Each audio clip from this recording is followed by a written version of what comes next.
तीन तलाक किसने हटाया? कांग्रेस ने। इस देश से तीन तलाक किसने हटाया? इस देश से तीन तलाक किसने हटाया? कांग्रेस ने। नहीं, कांग्रेस ने हटाया। इस देश से तीन तलाक कांग्रेस ने हटाया? नहीं ना, बीजेपी ने हटाया। आप बताइए, क्या मुस्लिम बहन, आप अगर मुसलमान धर्म से संबंधित होंगे, आप मेरे बात का जवाब दीजिए। आप बताइए, अगर मान लीजिए आपकी बहन है, उसकी शादी हो, दूसरे ही दिन आपके जीजा जी आपके बहन से बोले चल साइड हट, तलाक तलाक तलाक, आपके दिल में क्या गुजरेगी? ईमानदारी बताइए, पीड़ा होगी या नहीं? बहुत ज्यादा पीड़ा होगी, बहुत ज्यादा। अब मोदी जी ने जो किया है, मुसलमान है। हाँ, शुभ मुसलमान में शादाब आलम मेरा नाम है।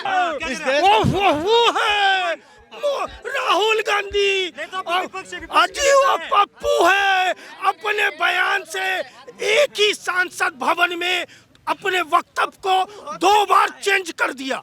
जिन्हें ये नहीं पता है कि हमें बोलना क्या है, भाषा में प्रयोग किसका करना है, भगवान का प्रयोग कहाँ करना है, सारे धर्मों के एक साथ राउंड देना है, सबकी भावनाओं से खेलना है। ये भावनाओं का ही खेल था जब इंदिरा गांधी पर गोलियां चली थी। उनके भले सुरक्षाकर्मी अंगकर्मों ने मारा है, काम की ही बातें हैं। पहली बात किसी के भावनाओं से नहीं खेलना है। और दूसरी बात कितने योग्य हैं हमारे राहुल गांधी जी? नहीं, राहुल गांधी जी कितने योग्य हैं? हाथ में संविधान की किताब लेकर घूमते हैं और संविधान डायरी है, रुकिए, और संविधान का एक पन्ना तक उन्हें नहीं पता। संविधान के एक पन्ना तक उन्हें नहीं पता। राहुल गांधी को प्रधानमंत्री मंद बुद्धि भी कह रहे हैं कि बालक बुद्धि है। 99 मार्क्स लेके आए हैं और खुश हो रहे हैं जैसे कि 100 में से लेके आए हो। बाद में मालूम चला कि ये तो 543 में से 99 आए। महाराज, खुश नहीं होना है, इनको तो कम न कम गम बनाना चाहिए। क्या लग रहा है ये? देखिए, ये अगर आप बार बार राहुल गांधी का ही जिक्र आप लाते हैं क्योंकि वो नेता विपक्ष में अच्छी भूमिका के साथ, उन्हें ऐसा भ्रम है कि वो हैं, जो कि उन्हें पता है वो जिनके साथ जुड़े हैं वो सब पेंदी के लोटे हैं। कब ढगमगा जाएंगे किस दिशा में पता नहीं चलेगा, सारा पानी की पानी बह जाएगा, प्यासे मरेंगे 5 साल ना। देखिए नीतीश बाबू में एक चीज है, अगर पटना से दिल्ली के बीच जब वो लोग फ्लाइट में बैठे थे, पीछे तेजस्वी बैठे थे कि नहीं, आगे चाचा थे।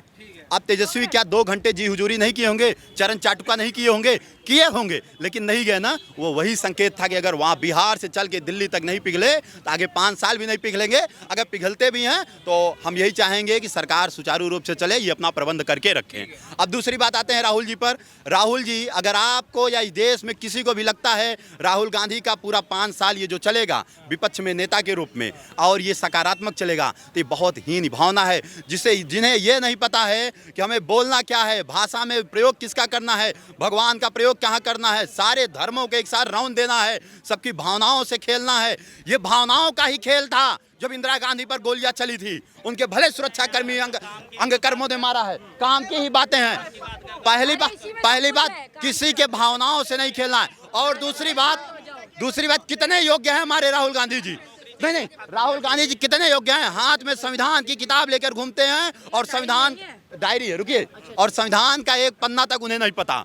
संविधान के एक पन्ना तक उन्हें नहीं पता। अनुराग ठाकुर पूरे संसद में, अरे आप राहुल गांधी के लिए कहे इतना दावा कह रहे कि हम रक्षा करने के लिए आए हैं, कह रहे हम रक्षा कर रहे हैं। ईडी सीबीआई तोता बन गई है, कह रहे संविधान को भाजपा कुचल रही है, विपक्ष को खत्म करना चाहिए। भाई साहब, आप बताइए ना, बाबा साहेब का जो सपना था नरेंद्र मोदी वो पूरा करने जा रहे हैं। आपको पता है क्या? इस देश में समान नागरिक कानून जो है ये बाबा साहेब का सपना था, उसे अगर नरेंद्र मोदी पूरा करने जा रहे हैं, सोचिए जिस बाबा साहेब के नाम पे इतनी बड़ी भ्रांति फैलाई गई, पढ़ा लिखा वर्ग अगर यहाँ खड़ा होगा, सुनिए मैं सबकी बात नहीं करता, अगर पढ़ा लिखा वर्ग खड़ा होगा तो मेरी बात को काट दे, मैं बोलना बंद कर दूंगा। राहुल गांधी पढ़े लिखे? रुकिए, केजरीवाल जेल में, वो मेरे बात के जवाब। राहुल गांधी पढ़े लिखे नहीं है? राहुल गांधी अनपढ़ है, पढ़ा लिखे अनपढ़ है।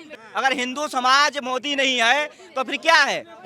अगर 80 करोड़ लोगों ने वोट दिया है तो इसीलिए तो 320 सीटें आई थी 23, लेकिन 400 तो नहीं आ पाई ना। अरे 400 सरकार में कौन बैठा है? अरे 400, अरे हम ये नहीं कह रहे।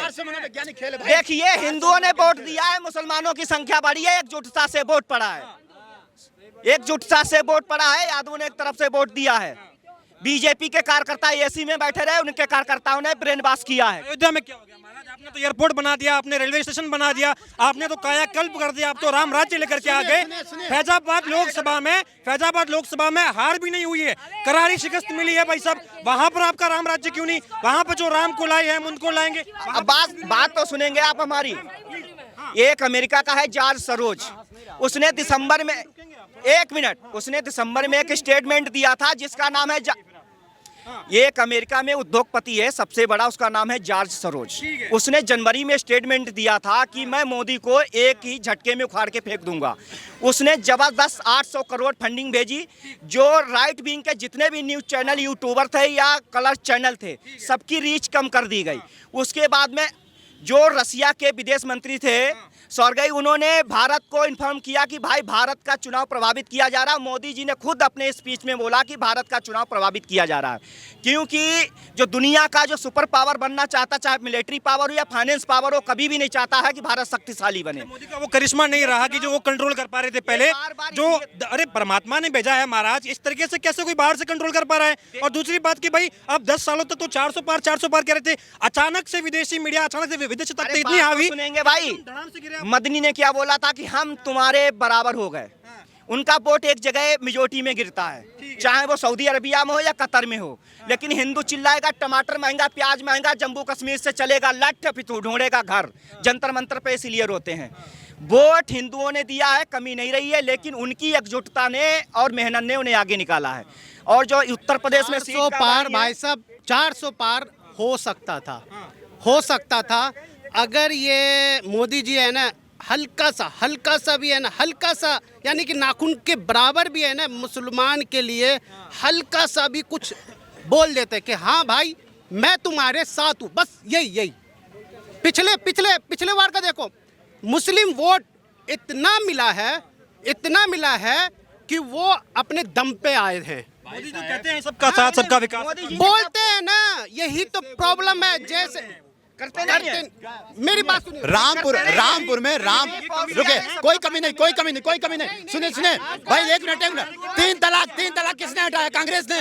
इस देश से 3 तलाक किसने हटाया? इस देश से 3 तलाक किसने हटाया? कांग्रेस ने। नहीं, कांग्रेस ने हटाया। इस देश से 3 तलाक कांग्रेस ने हटाया? नहीं ना, बीजेपी ने हटाया।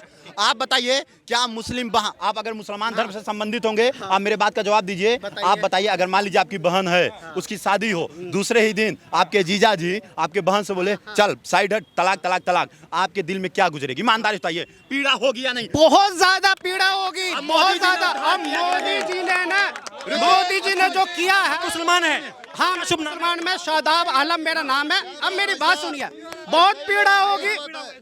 अरे पूरी बात सुन तो लीजिए भाई। और हिंदू बहनों के लिए क्या किए?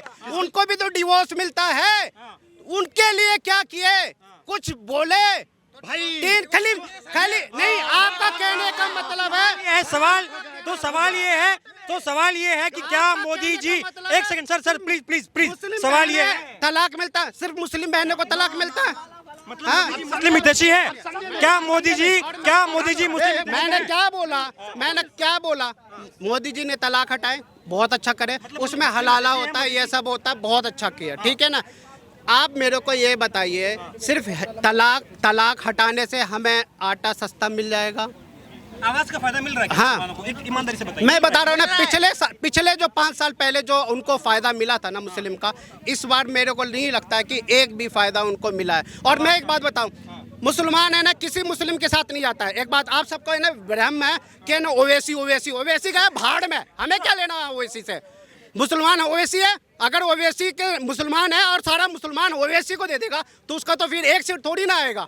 आप ही बताओ कितना आएगा? समझदार है मुसलमान से, पता है कि पावर कांग्रेस की तरफ है। बनर्जी हिंदू है, महाराष्ट्र का वो जो उत्तर बिहार के हिंदू है, सब हिंदू है ना।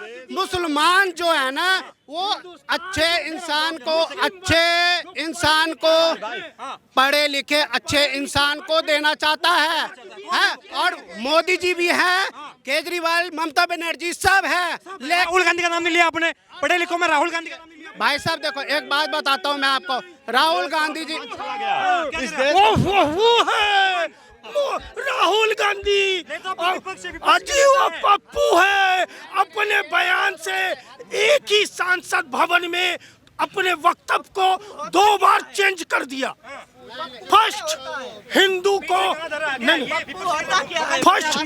फर्स्ट हिंदुओं को गाली देना, सेकंड में जब मोदी जी ने उस बात का उल्लंघन किया तो उन्होंने मोदी जी ने उस बात को कट किया कि विरोध किया।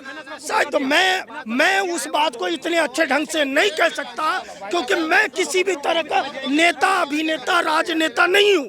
लेकिन मैं एक आम जनता हूँ। मैं एक आम जनता के कारण मैं ये कह सकता हूँ कि मोदी जी ने उस बात को कट किया। उसके बाद उन्होंने राहुल जी ने अपने बात को काटा है। उन्होंने फिर बात को कहा कि नहीं। जी तो बार बार कहते हैं इस सदन के अंदर हम इसको एक तो मंदिर मानते हैं और इस लोकतंत्र को हम बचाने के लिए आए हैं। यहाँ जो कुछ भी बात होगी मंदिर को एक सरदार जी का जो गुरुद्वारा है, उनका जो अपने मूर्ति का क्या कहते हैं, चित्र लेके आए थे। अपने गुरु नानक साहब के अलग अलग चित्र लेके आए थे। क्या वो टेबल पे रखने वाला होता है? नहीं, उनको मंदिर में लगाया हुआ होता है। उनको प्रणाम करना चाहिए। क्या हम उसको टेबल पर रख सकते हैं? नहीं। ये सबसे बड़ा घोर उल्लंघन किया है राहुल गांधी ने, अपमान किया है। ये बहुत बड़ा अपमान किया है सभी धर्म को, सभी धर्म का। कोई हिंदू, मुस्लिम, सिख, ईसाई नहीं,